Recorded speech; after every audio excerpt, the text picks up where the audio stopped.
Hello learners, welcome to Unacademy. मेरा नाम प्रांजल सिंह है और आज हम और आप बात करने वाले हैं एससी एसटी एक्ट से जुड़े हुए एक बड़े ही इंपॉर्टेंट प्रोविजन, कोर्ट की एक बड़ी ही इंपॉर्टेंट रूलिंग और उसके साथ ही साथ हमारे देश में जर्नलिज्म के बारे में।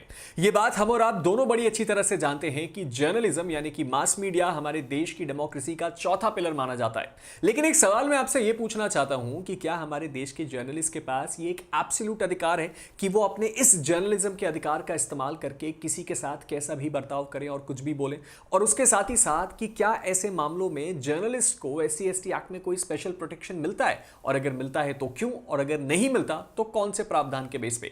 आज के इस केस में हम एग्जैक्टली इसी चीज के बारे में डिस्कस करने वाले हैं। तो चलिए शुरू करते हैं हमारे आज के इस वीडियो को और समझने की कोशिश करते हैं क्या है वो बहुत ही इंपॉर्टेंट रूलिंग जो कि एससी एसटी एक्ट को डील करती है।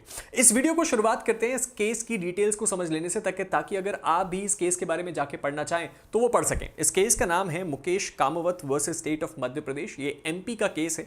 Madhya Pradesh high court Indore bench ने इसके ऊपर फैसला सुनाया और उसके साथ ही साथ ये जो जज थे, सिंगल जज बेंच ने इस मामले की सुनवाई करी, जिनका नाम था गजेंद्र सिंह, और ये मामला 2 अक्टूबर 2025 यानी कि कल ही के दिन का है। चलिए समझने की कोशिश करते हैं पूरा मामला क्या है। एक तरफ यहां पे आरोपी है और दूसरी तरफ एक महिला है जो कि शेड्यूल कास्ट को बिलोंग करती है।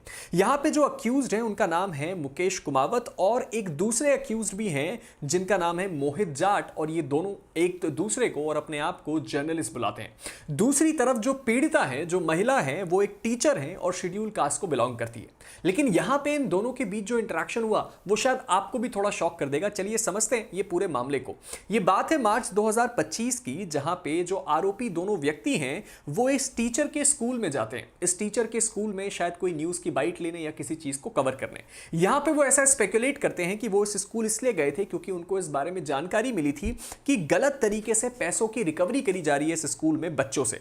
उसके साथ ही साथ उन्होंने ये बात भी बता चली कि यहां पे जब वो लोग गए तो क्लासेस चल रही थी और एग्जाम्स भी चल रहे थे, और इस सिचुएशन में उन्होंने कुछ टीचर से कुछ इस तरह के सवाल पूछे कि उन्होंने बच्चों की अटेंडेंस को 2 पार्ट में डिवाइड क्यों कर रखा है, जैसे कि प्राइवेट और रेगुलर अटेंडेंस। अब इन सारी चीजों को लेके वहां पे शायद कुछ गहमा गहमी हुई। उसके बाद क्या होता है सर, उसके बाद उन्होंने उस स्कूल के अंदर चीजों को फिल्म करने की कोशिश करी, यानी कि उस स्कूल में क्या चल रहा है, वहां टीचर्स कैसे पढ़ा रहे हैं, बच्चों में बातचीत कैसी चल रही है। लेकिन ये बात हम और आप दोनों अच्छी तरह से जानते हैं कि ऐसी सिचुएशंस में स्कूल अथॉरिटीज या ऐसे इंस्टीट्यूशंस में, क्योंकि वहां माइनर बच्चे होते हैं, उनकी रिकॉर्डिंग को अवॉइड करने कहा जाता है बिना किसी प्रायर परमिशन के। लेकिन शायद ये बात बहुत अच्छी चली नहीं, क्योंकि उसके बाद क्या होता है, स्कूल से जब वो टीचर, वो फीमेल टीचर जो इस मामले की पीड़िता है, वो जब घर वापस जा रही थी तो उन्होंने ऐसा एलिज किया कि वो दोनों के दोनों लोग आके उस टीचर को असॉल्ट करते हैं, यानी कि उसके ऊपर एक तरह का हमला करते हैं, और उसके साथ ही साथ उनकी कास्ट बेस्ड जो आपकी इमेज है उसको स्लर करने की कोशिश करते हैं, उनको ब्लैकमेल करते हैं, और उसके साथ ही साथ उनको डराने और धमकाने की भी कोशिश करते हैं। ये सारी की सारी बातें टीचर ने स्पेकुलेट करी। अभी तक दोनों ही पक्ष का जो बात है वो प्रूव नहीं हुआ है।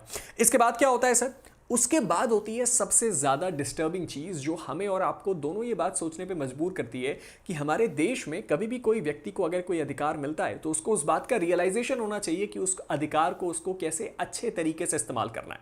यहां पे ये दोनों के दोनों जो जर्नलिस्ट हैं वो एक न्यूज रिपोर्ट छापते हैं जो कि छपती है दैनिक सच मीडिया जोधपुर एडिशन में। ऐसा न्यूज रिपोर्ट्स में आया है। मैंने अभी तक उस न्यूज पेपर को ना ही पढ़ा है और ना ही मैं जानता हूं कि इस न्यूज पेपर में एक्चुअल में छपा था कि नहीं, लेकिन अभी तक जहां कहीं भी ये बात कोट करी गई है वहां पे इस न्यूज़पेपर का नाम मुझे मिला।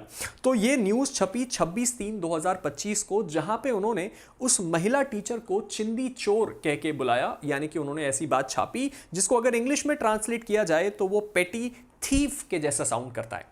अब ये चीज अपने आप में काफी डिस्टर्बिंग है, क्योंकि हम सब ये बात जानते हैं कि रैंडमली अगर आप नॉर्थ इंडिया में जाएं, हिंदी स्पीकिंग स्टेट में जाएं, तो जो चिंदी चोर स्लैंग है इसका इस्तेमाल अच्छे कारणों से तो नहीं किया जाता है। इसके बाद क्या होता है सर, इसके बाद ये दोनों के दोनों लोग, क्योंकि अभी तक हमने जो पूरी कहानी है वो उस शेड्यूल कास्ट महिला के पक्ष से सुनी है, अब एक बार जरा इन दोनों जर्नलिस्ट के पक्ष को भी सुन लेते हैं। ये दोनों ये बात क्लेम करते हैं कि जो भी बात यहां पे बताई गई वो पूरी तरीके से गलत यानी कि फॉल्स है। साथ ही साथ वो ये भी बोलते हैं कि वो दोनों एक जेन्युइन जर्नलिस्ट हैं, उनका ऐसा कोई भी फेक एजेंडा या कोई फेक मोटिव नहीं है, या फिर वो किसी को हरास नहीं कर सकते। साथ ही साथ वो ये भी बोलते हैं कि ये जो पूरा का पूरा मामला है उनके खिलाफ फेक फ्रेम किया गया है, क्योंकि वो वहां पे कुछ पैसों की वसूली चल रही थी। जब उसको कवर करने गए तो स्कूल का एडमिनिस्ट्रेशन डर गया और स्कूल के एडमिनिस्ट्रेशन ने इस महिला के बिना पे उनके खिलाफ schedule caste SC ST act के तहत केस फ्रेम कर दिया।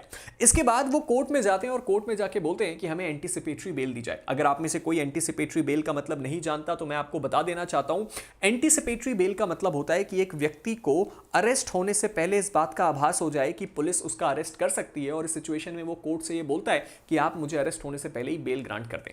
अब ये मामला पहुंचता है कोर्ट में और कोर्ट दो इंपॉर्टेंट चीजों को कवर करती है। सबसे पहला तो SC/ST एक्ट को, यानी कि SC/ST एक्ट के प्रोविजंस को, जिसकी सेक्शन नंबर 18 ये कहता है कि कभी भी किसी व्यक्ति को एंटीसिपेटरी बेल SC/ST एक्ट में नहीं मिलेगी। लेकिन सुप्रीम कोर्ट की रीसेंट रूलिंग आई थी जिसमें मैंने आपको ये बताया था कि SC/ST एक्ट में भी किसी व्यक्ति को एंटीसिपेटरी बेल मिल सकती है अगर प्राइमा फेसाई देख के ऐसा लगे कि इस व्यक्ति की गलती नहीं थी। और दूसरी चीज जो कि डील करी गई वो थी भारतीय न्याय संहिता के तहत असॉल्ट, हर्ट, डिफेमेशन और कास्ट बेस्ड इंसल्ट। अब इसके बाद कोर्ट का क्या मानना था और कोर्ट ने इस मामले में क्या कहा, चलिए समझते हैं। यहां पे कोर्ट ने इस चिंदी चोर वर्ड का जो इस्तेमाल किया गया था उसको बहुत सीरियसली लिया। उन्होंने बोला कि एक न्यूज रिपोर्ट में इस टाइप के शब्द को इस्तेमाल करना यह बात क्लियरली दर्शाता है कि आपका इंटेंशन उस महिला को ह्यूमिलिएट करने का था। दूसरी तरफ बात आती है कि इस तरह के जो सराउंडिंग इंस्टेंसेस हैं, जो भी इसके आगे की घटनाएं हुई जिनको स्पेकुलेट किया गया, वो भी इस तरह की चीजों को दिखाते हैं कि असॉल्ट और डेरोगेटरी रिमार्क्स का इस्तेमाल किया गया था। साथ ही साथ उन्होंने बोला कि वो जो महिला टीचर थी वो शेड्यूल कास्ट को बिलोंग करती थी, यानी कि उस महिला के ऊपर SC/ST एक्ट लागू होता है और SC/ST एक्ट में प्राइमा फेसाई देख के हमें ऐसा लगता है कि यहां पे उस महिला के खिलाफ क्या किया गया था, यहां पे उस महिला के खिलाफ गलत जो शब्द हैं उसका इस्तेमाल किया गया था और इसीलिए हम प्राइमा फेसाई एक मानते हैं कि यहां पे इन दोनों जर्नलिस्ट की गलती है प्राइमा फेसाई, और इसीलिए हम उनके ऊपर SC/ST एक्ट को क्या करते हैं, लागू करते हैं। और एंटीसिपेटरी बेल का क्या किया, सबसे पहले जो फैसला सुनाया गया उसमें कोर्ट ने बोल दिया कि एंटीसिपेटरी बेल डिनाई, यानी कि एंटीसिपेटरी बेल नहीं मिलेगी। अगर आपके खिलाफ कोई केस होता है तो आपका अरेस्ट किया जा सकता है, उसके बाद भले ही आप बेल मांगने आ जाएं। इसके बाद कोर्ट ने यह भी बोला कि यह ऑब्जर्व किया कि जो इंसल्ट उस महिला की करी गई वो इंटेंशनल थी और उसके साथ ही साथ और वो जो इंसल्ट करी गई है वो उस महिला की कास्ट से भी जुड़ी हुई है और उसके साथ साथ ये भी बोला गया कि अक्यूज को ट्रायल फेस करना पड़ेगा और इस सिचुएशन में जो भी आगे केस बनता है वो अपनी दलील वहां रखेंगे और अपने एविडेंसेस को वहां रखेंगे, लेकिन प्राइमा फेसाई इस वक्त उनको बेल नहीं मिलेगी।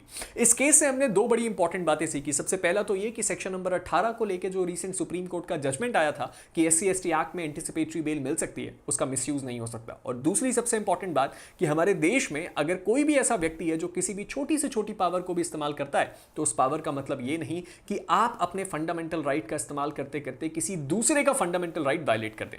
आपका इस स्टोरी, इस सिचुएशन, इस केस से जुड़ा हुआ क्या मानना है, आपका ओपिनियन क्या है, आप नीचे कमेंट सेक्शन में जरूर बताइएगा।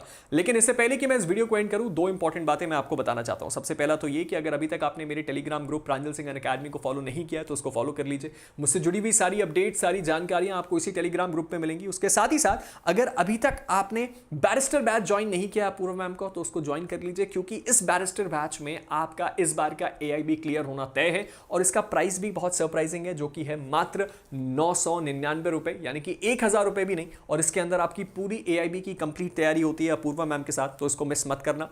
उसके साथ ही साथ आपके UP-APO, आप बहुत सारे आप में से लर्नर्स हैं जो UP-APO की तैयारी कर रहे हैं, इसका एक फ्री मॉक टेस्ट हम कंडक्ट करवा रहे हैं जो कि होने वाला है कब सर, इस तारीख को याद रखिएगा 5 अक्टूबर सुबह 11 बजे। इसका एनरोलमेंट फ्री है, इसको एनरोल कीजिए और इस एग्जाम को अटेम्प्ट कीजिए ताकि आपको यह पता चल पाए कि सर आप कितना पानी में है और आप कितना अच्छा स्कोर करेंगे। And at last but not the least, हमारे अनअकैडमी के शिक्षा महोत्सव के चलते अगर अभी तक आपने ऊना को भी ट्राई नहीं किया तो ट्राई जरूर कीजिए। ऊना क्या है, आपकी बेस्ट फ्रेंड, यानी कि एक ऐसा ऐप, एक ऐसा सॉफ्टवेयर जो कि बनाया गया है सिर्फ उन लोगों के लिए जो किसी एग्जाम की तैयारी कर रहे हैं और इस एग्जाम को अच्छी तरीके से क्लियर करना चाहते हैं। चाहे आपके डाउट पूछना हो, आपकी 3 घंटे की क्लास को मात्र 15 मिनट का बनाना हो, या फिर आपको अपने क्वेश्चंस को क्यूरेट करना हो, हर एक चीज पॉसिबल है हमारे इसी पर्टिकुलर एक एप्लीकेशन पे। और ये ओपन है हमारे सभी लर्नर्स के लिए, चाहे वो हमारे पेड लर्नर्स हो या आप किसी और जगह से बिलोंग करते हो, फर्क नहीं पड़ता। तो एक बार ऊना को ट्राई जरूर कीजिएगा।